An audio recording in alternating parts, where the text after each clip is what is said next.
Sa iba pang balita, pinagtibay naman ng Comelec-An Bank ang nauna nitong desisyon na ipawalang bisa ang pagkapanalo ni Luis Uy bilang kongresista ng ika-6 na distrito ng Maynila. Dahil dito si Congressman Benvenido Abante Jr. ang muling mauupo sa pwesto.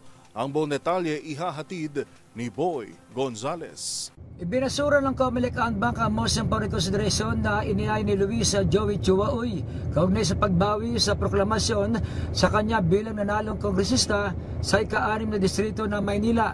Sa desisyon ng ANBAC, iginit nila na nakabatay ang desisyon ng Comelec 2nd Division sa Section 6, Article 6 ng Konstitusyon na nagsasaad na hindi natural born Filipino citizen ang respondent na si Uy kung kaya't ang pagkapanalo niya at proklamasyon ay walang bisa.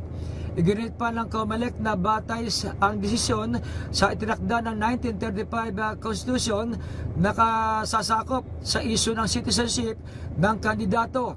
Inatasan ng Comelec ang Board of Canvassers ng Maynila na muling mag-convene para iproklama si Congressman Benvenido Abante Jr.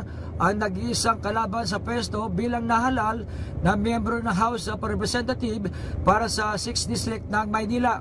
Hindi naman kasama sa mga nagdesisyon sina Comelec Chairman George Erwin Garcia na may kaugnayan sa isa sa mga partido sa kaso at si Commissioner Ernest Maceda na dating miyembro ng Konseho ng Maynila. Para sa MBC TV Network News, ito si Boy Gonzales, una sa Pilipinas, una sa Pilipino.